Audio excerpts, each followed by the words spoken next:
யாத்ராகமத்தின் புத்தகம் என்னோடு கூட சேர்ந்த பரிசுத்த வேதாகமத்தை திருப்பிக் கொள்ளுங்கள். யாத்ராகமத்தின் புத்தகம் 4வது அதிகாரம்.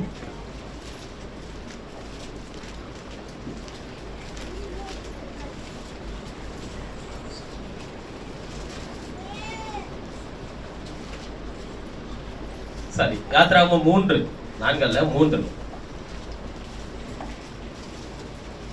3வது வசனத்திலிருந்து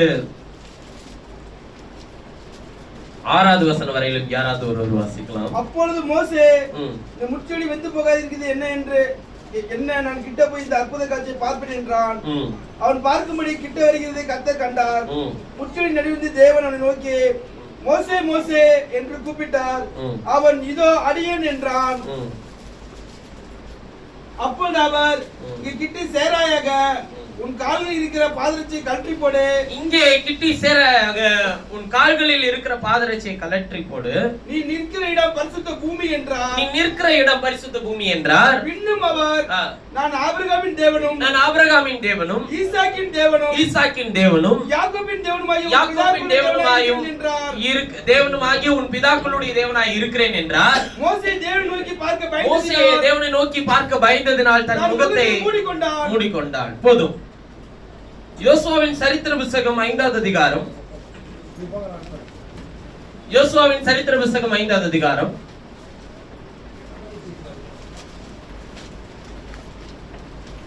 யோசுவாவின் சரித்திர புத்தகம் 5வது அதிகாரம்.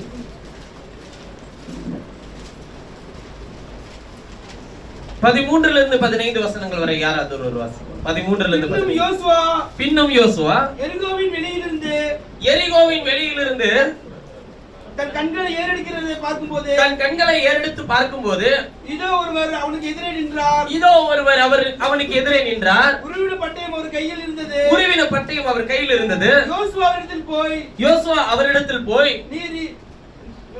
நீர் எங்களை சேர்ந்தவரோ எங்கள் சத்துருக்களை சேர்ந்தவரோ என்று கேட்டான். அதற்கு அவர், அல்ல, நான் கர்த்தருடைய சேனையின் அதிபதியாய் இப்பொழுது வந்தேன் என்றார். அப்பொழுது யோசுவா தரையிலே முகங்குப்புற விழுந்து பணிந்து கொண்டு அவரை நோக்கி என் ஆண்டவர் தமது அடியேனுக்கு சொல்லுகிறது என்னவென்று கேட்டான். அப்பொழுது கர்த்தருடைய சேனையின் அதிபதி யோசுவாவை நோக்கி உன் காலில் இருக்கிற பாதரட்சிகளை கழற்றி போடு. நீ நிற்கிற இடம் பரிசுத்தமானது என்றார். யோசுவா அப்படியே செய்தான். இந்த நல்ல அற்புதமான காலை நேரத்திலும் நான் உங்களோடு கூட பேசும்படி எடுத்துக்கொண்ட என்னுடைய மைய பொருள்,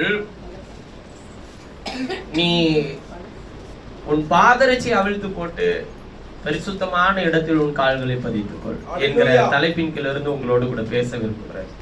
உன் பாதரட்சியை அவிழ்த்து போட்டு பரிசுத்தமான இடத்தில் உன் பாதங்களை பதித்துக்கொள்.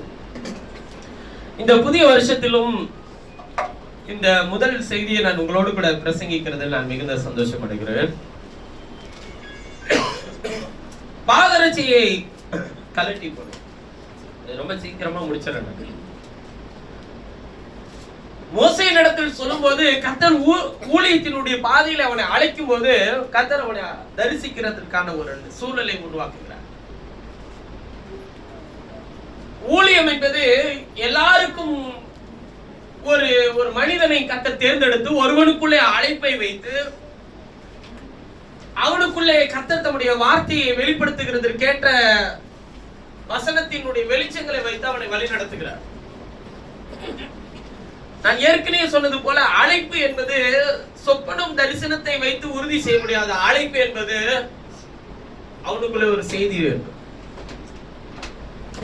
செய்திதான் நோவாவின் காலத்தில் நோவா அந்த காலத்தினுடைய செய்தியாளனா இருந்தான், அழைப்பை பெற்றுக் கொண்டவனா இருந்தான். மோசே அந்த காலத்தினுடைய செய்தியாளனா இருந்தான், அதற்கான அழைப்பை பெற்றுக் கொண்டான். அதுக்காக நோவாட்ட கொடுத்த செய்தியை மோசேட்ட கொடுக்கணும்னு ஆண்டவர் சொல்லல. ஆனால் வளர்ச்சியை நோக்கி ஜனங்களை நடத்தினார் கர்த்தர்.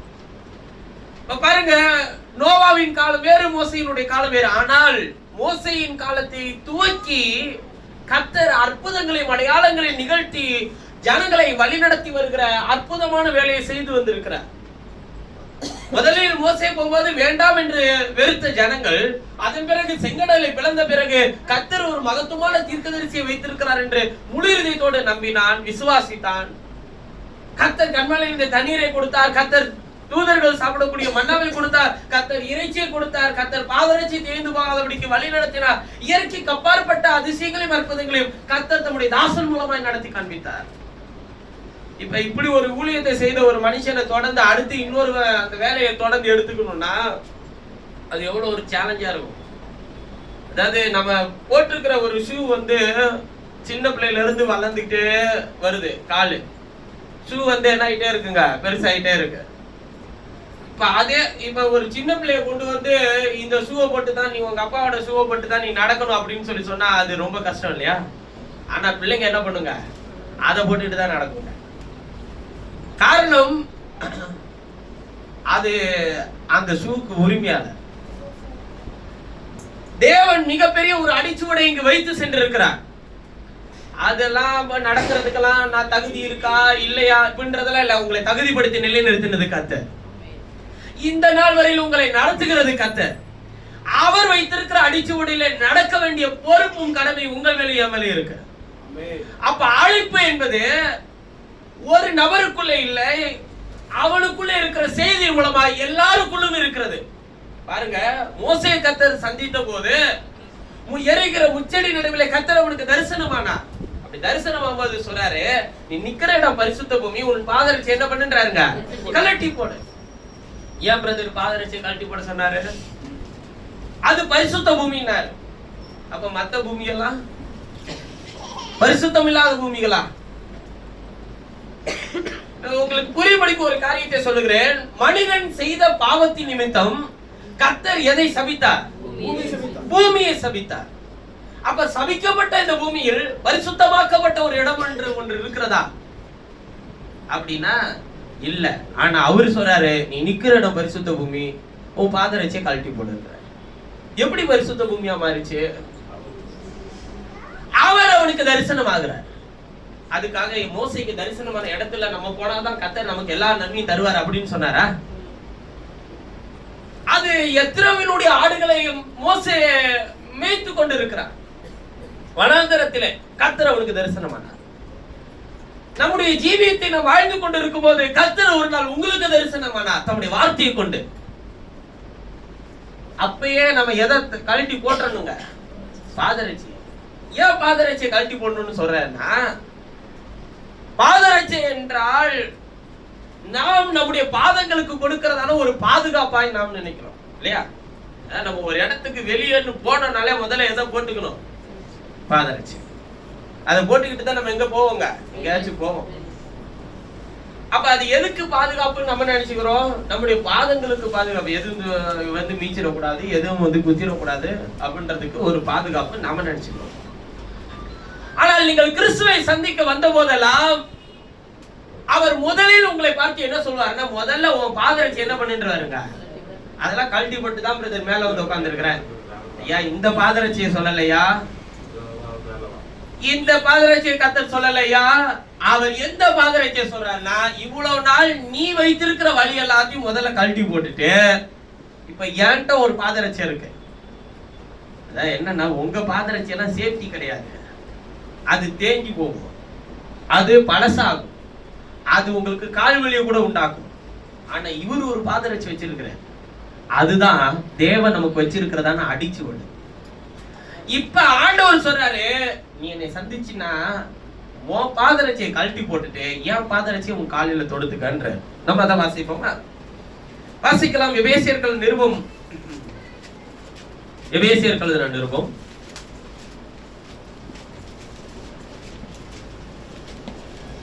அப்போஸ்தலனாகிய பவுல் எபேசியர்கள் நிருபம் 6வது அதிகாரத்தை தெரிவித்து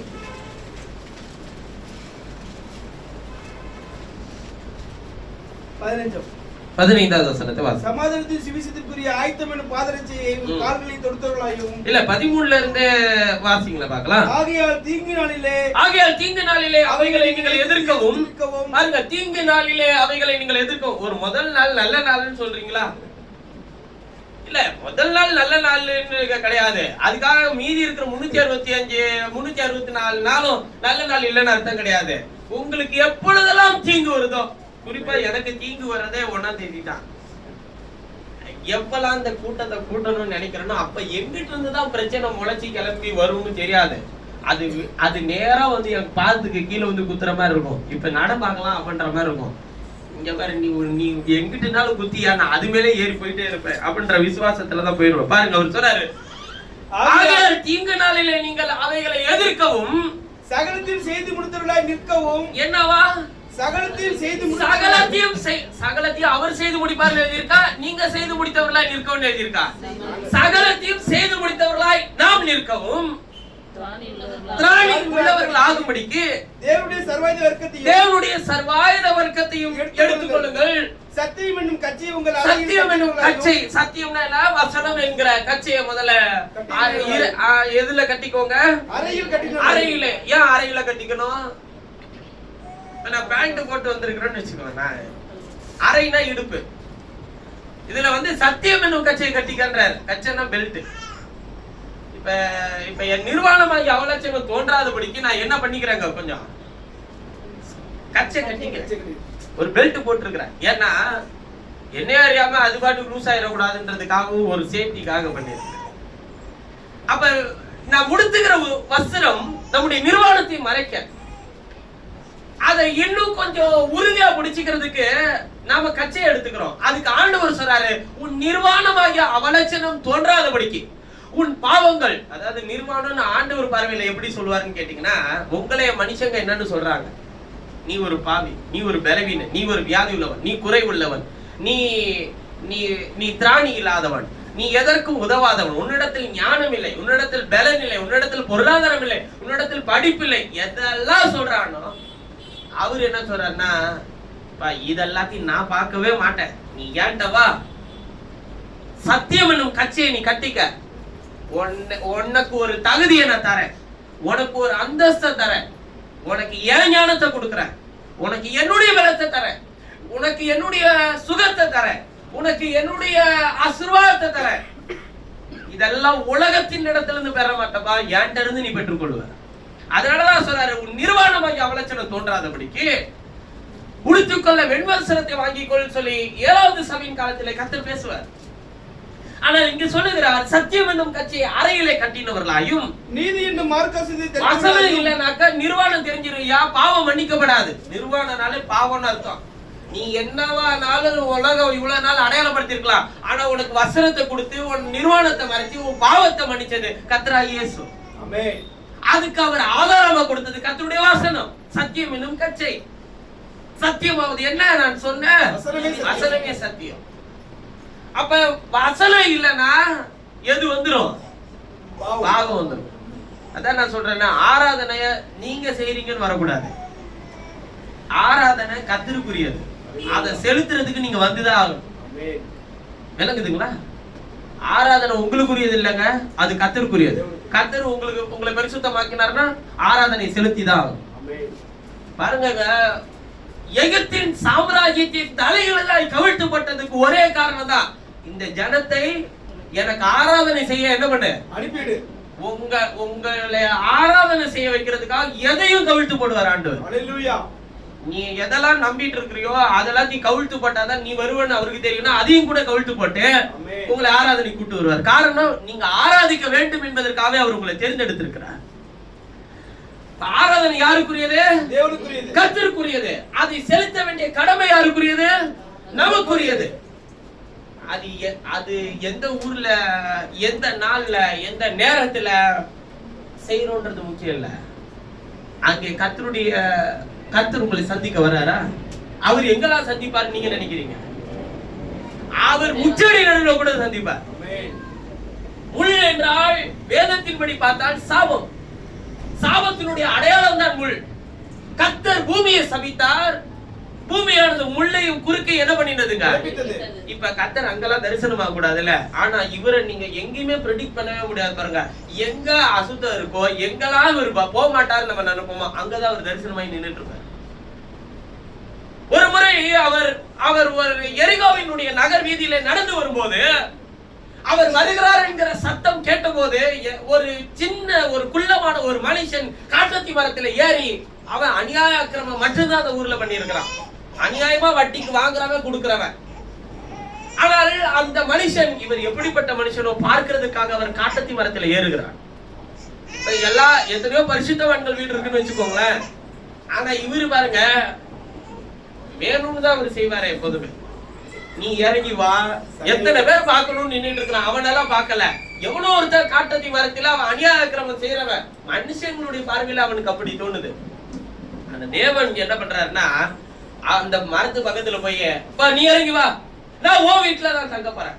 உடனே எல்லாரும் சொன்னா இவனுடைய வீட்டுல போய் இவர் எப்படி தங்கலாம்? அவர் அந்த வீட்டுக்குள்ள நுழைந்த போதே இந்த வீட்டிற்கு ரட்சிப்பு கிடைத்ததுனே அவன் சொல்றா, ஆண்டவரே யார்கிட்டலாம் அநியாயமா வாங்கியிருந்தனோ அவர் சொன்னாரா நீ நாளத்தனியா திருப்பித்தான்னு சொன்னாரா? இல்லையே. நீங்க பிரெடிக்ட் பண்ண முடியாத, அதாவது நீங்கள் கணிக்க முடியாத இடத்தில் தேவன் கிரியை செய்கிறவராயிருக்கிறார். இது மூலமா நீங்க நானும் தெரிஞ்சுக்கொள்ள வேண்டிய விஷயம் என்னன்னா, நீங்க எந்த மனுஷரையும் இவ்வளவுதான் சொல்லி யாரும் என்ன பண்ண தேவையில்ல, எடை போட தேவையில்ல. அவன் குறை உள்ளவன், அவெல்லாம் ஆண்டவர்கிட்ட வர மாட்டான், அவெல்லாம் சரியாக மாட்டான். உங்க பொறுப்பு கிடையாது பாருங்க. அது உங்களுடைய வேலை கிடையாது, அது அவருடையது. நான் சில நேரத்துல மனது வலியோட நான் கர்த்தர் சமூகத்துல இருந்தாலும் அவர் சொல்ற பதில் என்னன்னா, அதுக்காக நீ எவ்வளவு பிரயாசப்பட்டன்னு கேட்பாரு. ஜீவனை கொடுத்தது நானு, அதுக்காக நீ போக வேண்டியது மட்டும்தான் உன் வேலை. அதுக்குதான் உன்னை நியமிச்சிருக்கிறேன். நீ போ, எல்லா மனசாபத்தையும் தூக்கி வெறிஞ்சிட்டு போ. அப்பதான் நமக்கு தோணும், ஆண்டவரே கொஞ்சம் எருமை மாட்டு தோலெல்லாம் கொஞ்சம் கொடு ஆண்டவரே, எந்த உணர்வும் இல்லாம எந்த எதிர்பார்ப்பு இல்லாம போகக்கூடிய இருதயத்தை எனக்கு தார ஆண்டவரே. அப்ப என்ன சொன்னாரு பாருங்க, சத்தியம் எனும் கச்சையை நீங்கள் அறையிலே கட்டினவர்களாயும் நீதி எனும் மார்க்கவசத்தை தரித்தவர்களாயும் சமாதானத்தின் சுவிசேஷத்துக்குரிய என்ன சொல்றாரு? இப்ப என்ன பாதரட்சியா? சமாதானத்தின் சுவிசேஷத்திற்குரிய ஆயத்தம் என்ன பாதரட்சியை காண்பித்து. ஆயத்தம்னா என்னங்க? ரெடியா இருக்கிறாயா? எதுக்கு? இப்ப நம்ம ஒரு ஊருக்கு கிளம்ப ரெடி, சுவரம் போட்டு முடி, எப்படி ஆயத்தம் ஆகிறோம் மட்டும் பாரு அப்படின்னு சொல்றல. அது மாதிரி சமாதானத்தின் சுவிசேஷத்துக்குரிய பாதரட்சியை கர்த்தர் உங்க கையில கொடுத்து உங்க காலில் தொடுத்துட்டாருன்னா எதுக்கு ஆயத்தமாயிருவீங்களா? தீங்கு நாளில் எல்லாவற்றையும் ஜெயிக்க, உங்களுக்கு எதிர்த்து நிற்கிறதான எல்லா சூழ்நிலைகளையும் ஜெயம் கொண்டவர்களாய் நிற்க திராணி உள்ளவர்களாகும்படிக்கு கர்த்தர் உங்களை தகுதிப்படுத்தி நிலைநிறுத்த வல்லவராய் இருக்கிறார்.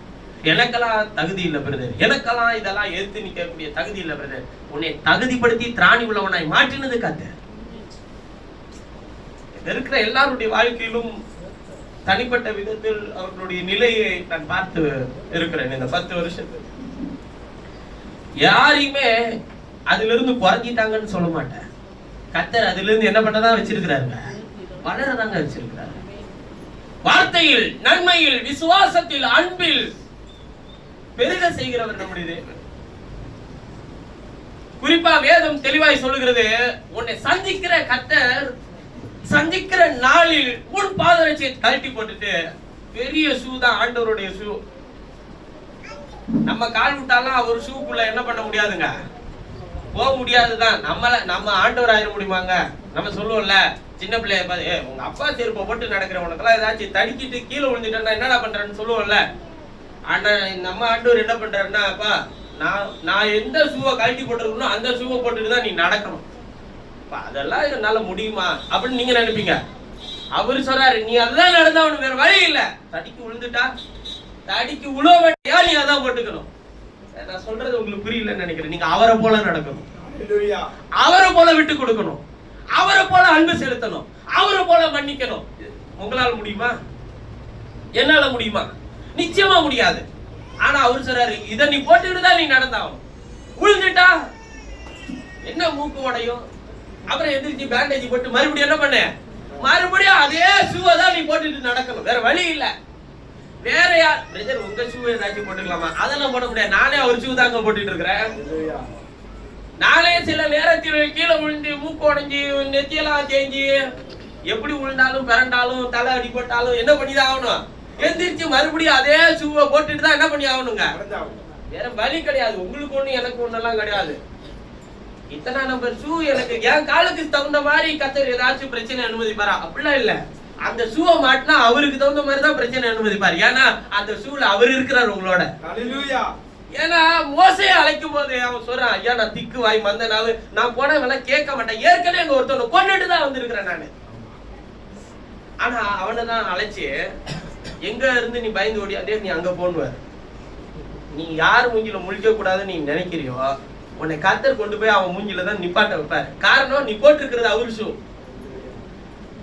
நல்லா விளங்கிக்க, உன்னை கர்த்தர் அப்படிதான் நடத்துவார்.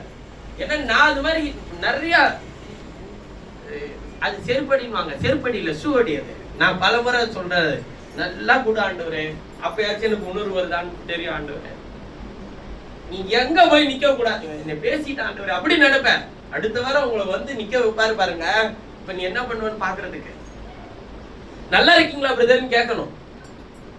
கேட்கலன்னா இந்த ஷூ கோச்சுக்குவாரு. அதனால நான் சொல்றது உங்களுக்கு புரியுதா? நான் ஷூன்னு சொல்றது என்னன்னா, இவருடைய ஷூவை போட்டிருக்கும் போது நீங்க அவரை போலதான் இருக்கணும்.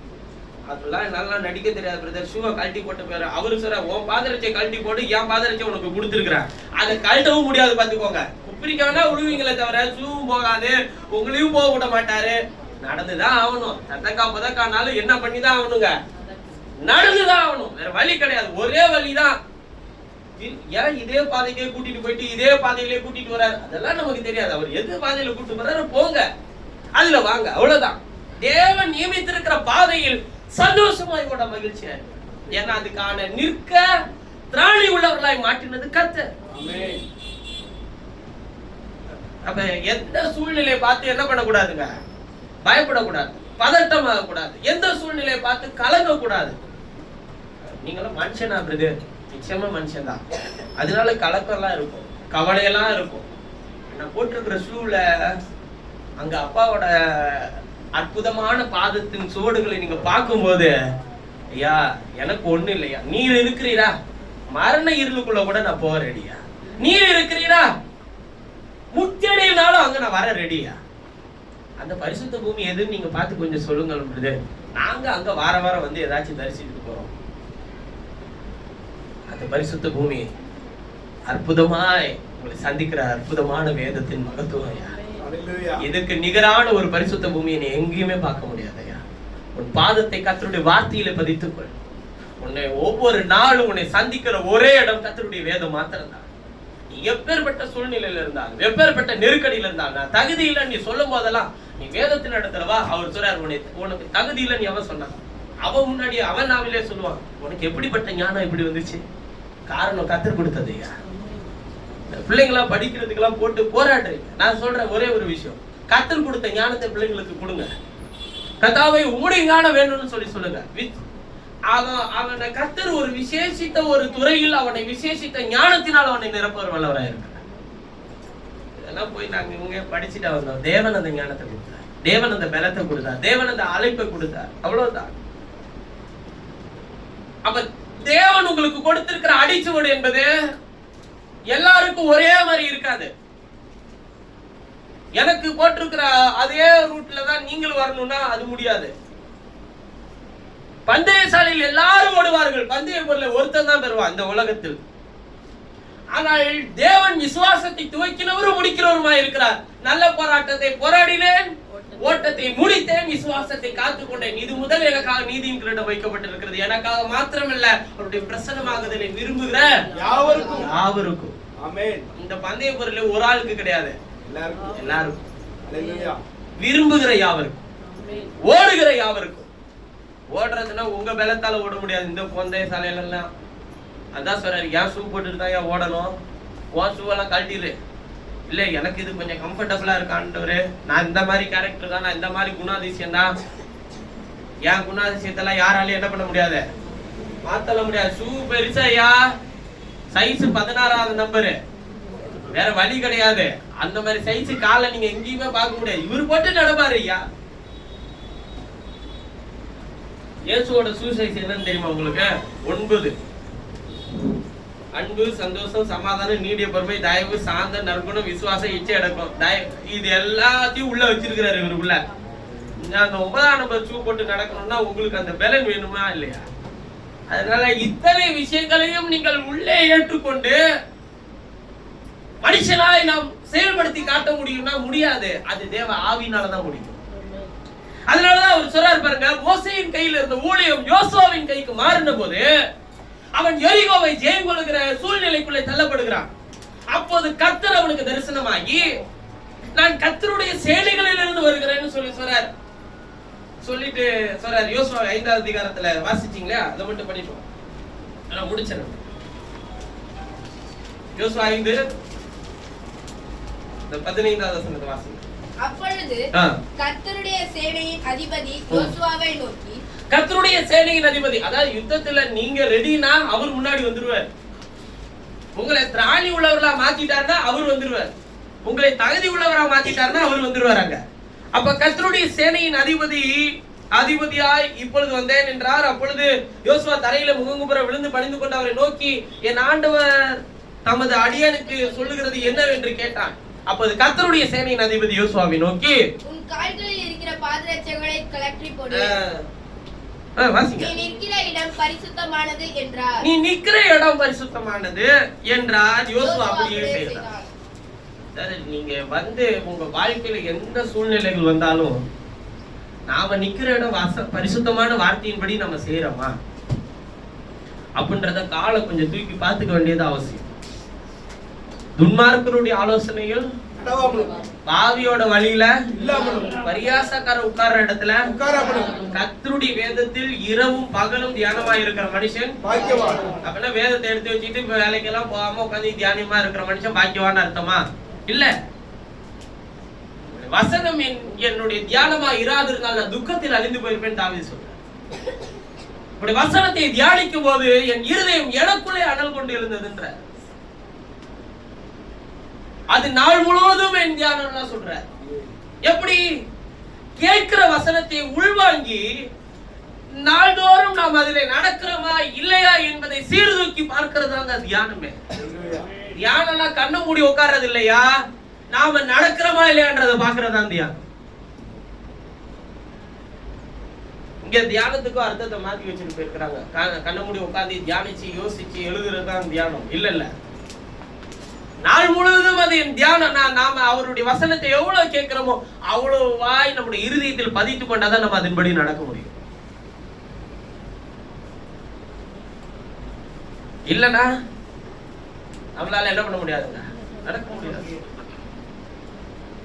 அப்ப ஆண்டவர் சொல்றாரு, உன்னால நடக்க முடியாதுன்றதுனாலதான் ஓசுவா கழட்டி போட்டுரு, உன்னுடைய வெறுப்பை கழட்டி போட்டுரு, உன்னுடைய விருப்பத்தை கழட்டி போட்டுரு, உன்னுடைய ஆசையை கழட்டி போட்டுரு, உன்னுடைய பலவீனத்தை கழட்டிரு, உன்னுடைய வியாதியை கழட்டிரு, உன்னுடைய குறைவை கழட்டி போட்டுரு, உன்னுடைய பிரச்சனையை கழட்டி போட்டுரு. அதெல்லாத்தையும் ஏன் நீ சுமந்துட்டாலேற? ஏன்ட்ட ஒரு பெரிய ஷூ இருக்கு, அதுக்குள்ள வந்துட்டனா அந்த ஷூ நீ போட்டுட்டா மட்டும் போதும், அது உன்னை எதிர் பாதையில நடத்தணுமோ அதுல என்ன பண்ணுங்க? சமாதானத்தின் சுவிசேஷம் என்னும் ஆயத்தம் என்னும் பாதரட்சி. அப்ப இந்த சுவிசேஷம் என்ன பண்ணும்னா ஒவ்வொரு நாளும் உங்களை நடத்தும். அவருடைய பாதரட்சி என்ன பண்ணும்னா நம்மள்த கழட்டிட்டோம்னால அவரது நம்மளுக்கு கொடுக்கப்பட்டோம். அதனாலதான் சொன்னாரு, ஆண்டவர் என்றும் போதகர் என்றும் நீங்கள் சொல்லுகிறீர்கள், நீங்கள் சொல்லுகிறது சரியே, நான் அவர் தான். ஆண்டவரும் போதகருமாகிய நானே உங்கள் கால்களை கழுவினது உண்டானால் நீங்கள் ஒருவருடைய கால்களை ஒருவர் கழுவ கழுவீர்கள். நான் உங்களுக்கு எதை காண்பித்தேன்? மாதிரி. இந்த மாதிரியின்படி செய்கிறவன் எவனோ அவன் பாக்கியவான் கர்த்தர் சொல்றாரு. அப்ப வேதம் நமக்கு எப்படி போதிக்கிறது என்றால், நீ இதை செய்யணும்னு சொல்லிட்டு அவர் செய்யாமல்ல, நீ இதை பின்தொடருன்னு சொல்லிட்டு அவர் செய்யாமல்ல. பாருங்க, பழைய ஏற்பாட்டுல வாழ்ந்தவர்களுடைய வாழ்க்கையில நீங்க யோசிச்சு பாருங்களேன். மோசேக்கு செங்கடல் பிளக்குமான்னு தெரியாது, ஆனா ஆண்டவர் சொல்றார், உன் கையில இருக்கிறது என்ன? கோல், அதை எடுத்து ரெண்டாக பிளந்து விடு. நீங்களா இருந்தா என்ன சொல்லுவீங்க? கடல் யாது உங்கள்கிட்ட சொல்ற, உங்க கையில ஒரு கோலை, அந்த கோலை எடுத்து ரெண்டாக கடலை பிளந்து விடுனா என்ன சொல்லுவீங்க? நீங்க சொல்றதை விடுங்க, இருதயத்திலே முதல்ல அவிசுவாசிடுவோம். கடலும் பிளக்காது, ஒன்னும் பிளக்காது. பார்வன் வந்து குடிச்சிட்டு போயிடுவான். பைபிள்ல வசனத்தை எழுதி கையில கொடுத்து இதெல்லாம் நீங்க சொல்றதெல்லாம் கரெக்ட் தான் பிரதர், என் சூழ்நிலையில வந்து நிலுவாரு அப்படின்றீங்க. நான் சொல்றது கரெக்ட், உன் சூழ்நிலைக்குள்ளதான் நானும் இருக்கிறேன். உனக்கு இருக்கிற அதே பாதையில தான் நானும் தாண்டி ஜெயம் கொண்டு வர வேண்டியதா இருக்கு. உனக்கு இருக்கிற வழி எனக்கு இருக்கும், உங்களுக்கு இருக்கிற அதே பாதைகள் எனக்கும் சில நேரத்துல என்ன பண்ணிருக்கோம், உங்களுக்கு வர்றதுக்கு முன்னாடி எனக்கு வந்திருக்கும். எப்படின்னு சொன்னா, நான் உன்னை சொல்லி நான் கத்துக்கிட்டா தானே அது உங்களுக்கு சொல்ல முடியும். அதனால அதுக்கு முன்னாடியே நான் அவமானப்பட்டுறாதான் உங்களுக்கு அதுக்கப்புறம் அவமானம் வரும். அவன் தான் சொல்லுவேன், நானு ஏற்கனவே இந்த அவமானத்தை கொடுத்தது இதுக்கு தானா அப்படின்ற மாதிரி நான் நினைச்சுப்பேன். அப்ப கவனமா நம்ம நடக்க வேண்டிய காலத்தின் சூழ்நிலையில இருக்கிற மாதிரி மனுஷங்களை பாத்தீங்க, ஏமாந்துருங்க. நான் இப்பயும் எப்பொழுதும் ஒரே விஷயம்தான், நாசியில சுவாசம் உள்ள எந்த மனுஷன் என்ன பண்ணாங்க,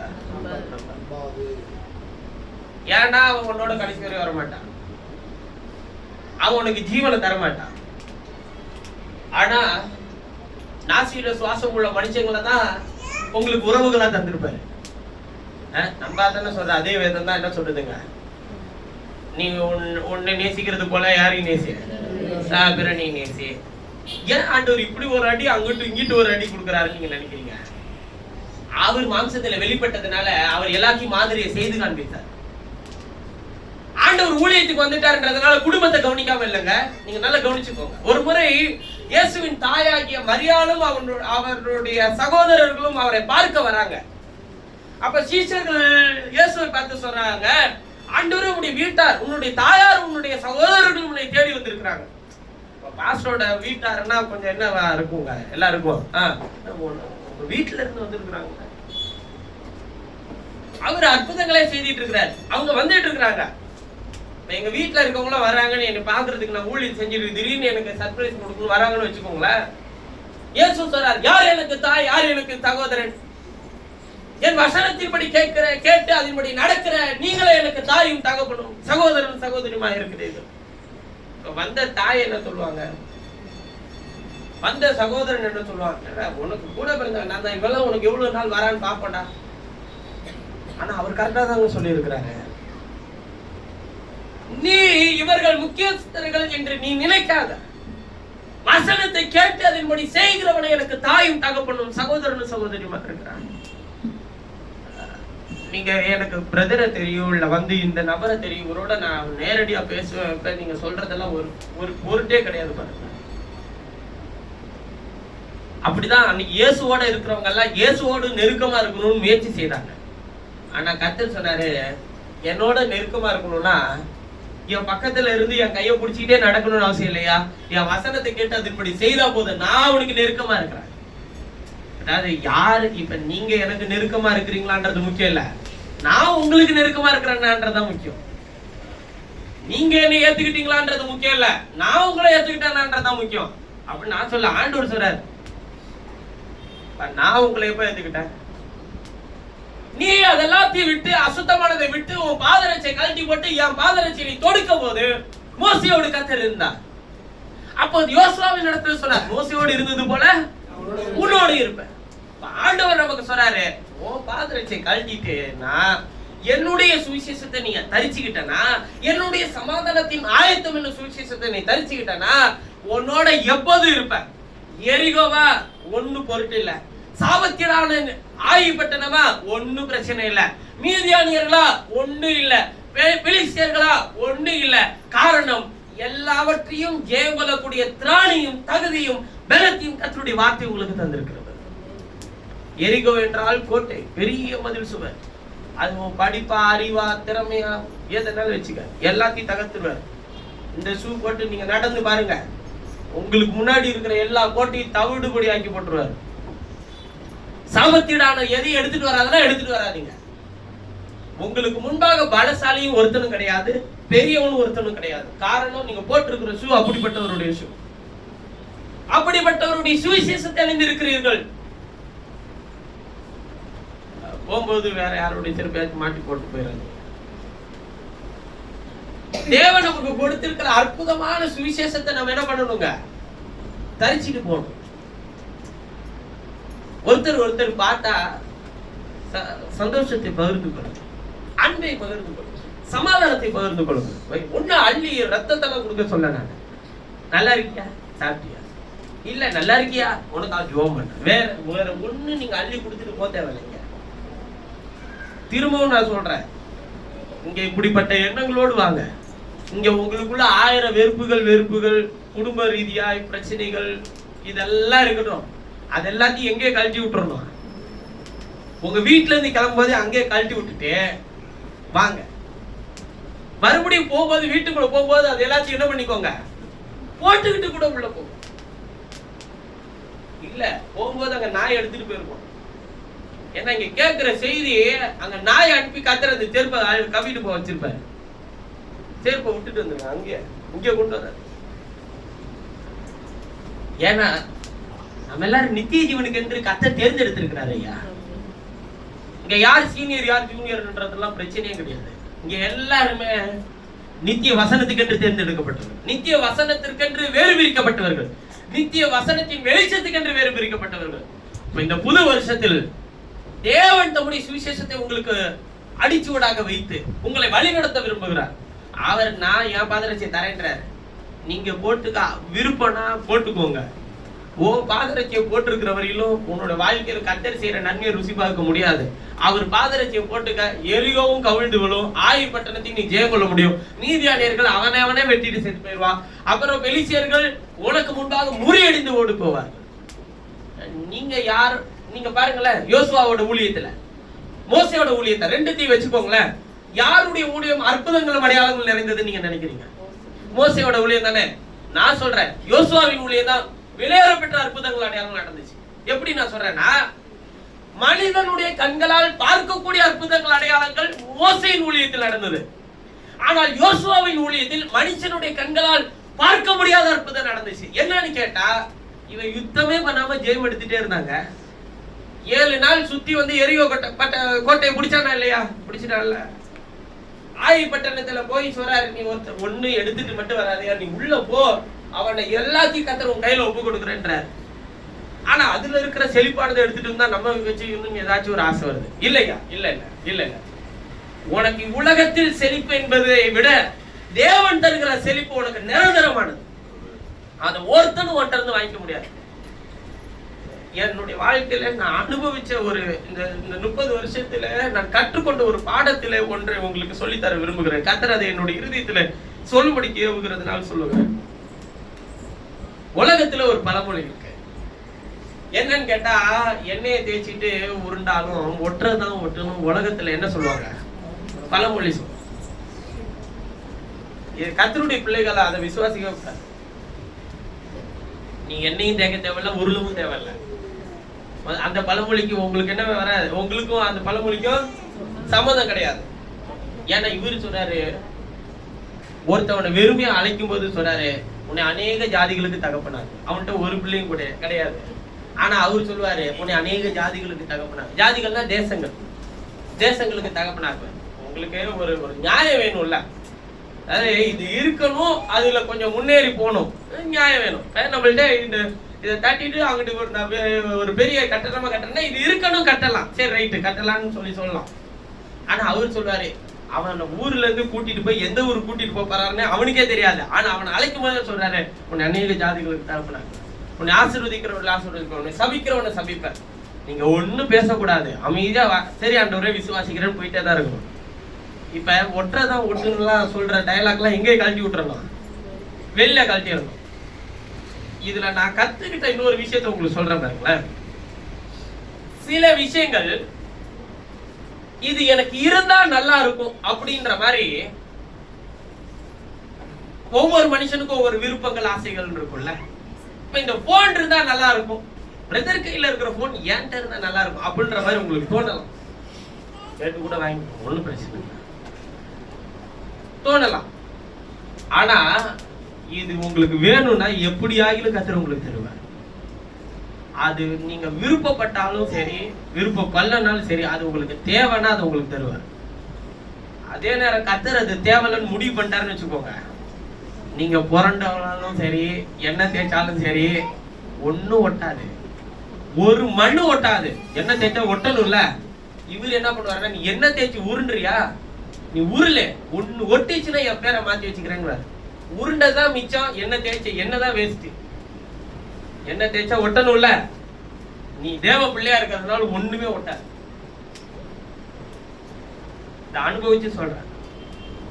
உனக்கு ஒட்டணும்னு நீ நினைச்சினா என்னையும் தேய்க்காத, நீ போட்டு உருளாத. நான் என்ன தேய்க்கிறது உருள்றதுன்னு என் பாஷையில நான் எப்படி சொல்றேன்னா, எதுக்கியா விருப்பப்பட்டுக்கிட்டு, எதுக்கியா அது கிடைக்கணும்னு போராடிக்கிட்டு, கர்த்தர் எனக்கு தேவைன்னா அதை தருவார். அவர் தராதை யாராலையும் தடுக்க முடியாது. அவர் கொடுக்க நினைக்கிறதை யாராலும் அபகரிச்சு கொள்ள முடியாது. அவர் எனக்கு தரக்கூடாது முடிவு பண்ணிட்டாரா, இவெல்லாம் யாரு எனக்கு தரக்கூடாதுன்னு முடிவு பண்றதுக்கு? அந்த தைரியத்துக்குள்ள வரணுமா இல்லையா? இந்த பொருளை எனக்கு தரணும்னு முடிவு எடுக்கிறது யாரு? அவரு, மனுஷன் இல்ல. உங்கள்கிட்ட காசு இருந்துச்சு போய் வாங்குனீங்க, இல்ல இல்லையா? அதை தர்றதுக்கும் அவர் தான் பலத்தை தரணும், அதை வாங்கவும் அவர் தான் கிருபை செய்யணும். உங்க வாழ்க்கையில ஒவ்வொரு பொருளும், ஒவ்வொரு ஜீவனும், ஒவ்வொரு நாளும் கர்த்தர் தந்தது, கர்த்தர் தந்தது, கர்த்தர் கொடுத்தது, கர்த்தர் தந்தது. இந்த சூழ்நிலையை கர்த்தர் கொடுத்தது, இந்த பலவீனத்தை கர்த்தர் தந்தது. அப்படி அணுகி பாருங்கள், அந்த பலவீனம் உங்களை விட்டு ஓடி போக முடியும். கர்த்தர் உதவி செய்வார். அந்த குறைவை கர்த்தர் அனுமதிச்சார். இந்த குறைவிலிருந்து நீங்களாக்க கர்த்தருக்கு வல்லமை உண்டு என்பதை விசுவாசி பாருங்கள். கர்த்தர் அதிலிருந்து நீங்களாக்கி உங்களை மீட்டு ரட்சிக்க அவர் வல்லமை உண்டு. நீங்கள் அவரை விசுவாசிங்கள், அவருடைய பாதரட்சியை தொடுத்து கொண்டவர்களாக கடந்து செல்லுங்கள். சமாதானம், சுவிசேஷம் என்கிற அந்த மகத்துவமான செய்தி உங்களை இன்னும் முன்னோக்கி நகர்த்தட்டும். ஏனென்றால் அவருடைய அடிச்சுவடை பின்தொடர்கிற நீங்கள் ஒரு நாள் மனுஷனுக்கு ஏற்றபடி நடக்கக்கூடாது, மனுஷன் சொல்றபடி நம்ம நடக்கக்கூடாது, மனுஷனுக்கு ஏற்ற சிந்தையை தரித்துக் கொள்ளக்கூடாது. தேவன் நமக்கு எதை தரணும்னு வச்சிருக்கிறாரோ, தேவன் நமக்கு எதை கொடுக்கணும்னு வச்சிருக்கிறாரோ, தேவன் நமக்கு எதை ஆசீர்வதிக்கணும்னு வச்சிருக்கிறாரோ, அத மனுஷன் தெரிஞ்சல. ஐயா சம்பளம் வாங்கினாலும் சரியா, அது மனுஷன் தரல, எனக்கு கர்த்தர் கொடுக்கிறார். எனக்கு 10,000 தான் வருது சம்பளம், கவலைப்படாது, அது கர்த்தர் கொடுத்தது. அதை ஆசீர்வதிக்க தேவனுக்கு வல்லமை உண்டு. 2 அப்பா 5 மீன் இருந்தாலும் ஆசீர்வதிக்க தேவனுக்கு வல்லமை உண்டு. அதில் மீதம் எடுக்க வைக்க தேவனுக்கு வல்லமை உண்டு. தேவனால் செய்யக்கூடாத அதிசயமான காரியம் ஒன்றுமே இல்லை. நான் ருசி பார்த்து நான் சொல்லுகிறேன், என்னையும் தேய்க்க வேண்டாம், ஊர்லவும் தேவையில்லை, இது கிடைக்கணும்ன்றதுக்காக போராட தேவையில்லை. தேவன் அதை உன் கைகளில் கொடுக்க தேவனுக்கு வல்லமை உண்டு. தேவனால் அதை செய்து முடிக்க அவருக்கு வல்லமை உண்டு. காரணம், நீ தொடுத்திருக்கிறது அவருடைய பாதரட்சி. மறந்து போயிடாத. நீ எங்க வெறுத்து போய் நீ நிக்கிறியோ, நீ அவருக்கு முன்னாடி வந்து எனக்கு வெறுப்பா இருக்கு, கோபமா இருக்கு, இதெல்லாம் சொல்லாதீங்க தயவு செய்து. ஏன்னா இவரோட குணாதிசயத்தை முதல்ல தெரிஞ்சுக்கிட்டு அப்புறமேட்டு வந்து சொல்லுங்க. அப்படியா வெறுப்பா இருக்கா, வா பிரதர் அப்படின்னு கூட்டு போய் அவன் நிக்க வச்சிருவேன். என்ன பண்ணுவான், என்ன பண்ணலாம்? அதான் பாருங்க, மோசைக்கு திருடனுக்கு தேல் கொட்டின கதை தான். ஏதோ பயந்து ஒடியாதானா அவனை அங்க கொண்டு போய் நிப்பாட்டி, இப்ப கத்தவும் முடியல, திருந்தது விடவும் முடியல. அங்கதான் நிக்க வேண்டியதா இருக்க, நின்னுதான் ஆகணும், பேசிதான் ஆகணும். பார்வோன் மோசைக்கு பயந்தானா இல்லைங்களா? அப்படிப்பட்ட தேவனுடைய தரிச்சிருக்கிறோம் ஐயா, அப்படிப்பட்ட சுவிசேஷத்தின் செய்தியை நம்ம பெற்றிருக்கிறோம் ஐயா. அந்த தைரியத்தோடு பயணம் செய்யுங்க. உங்க பாதரட்சியை தரித்து போட்டு பரிசுத்தமான இடத்தில் உங்கள் பாதங்களை பதித்துக் கொள்ளுங்கள்.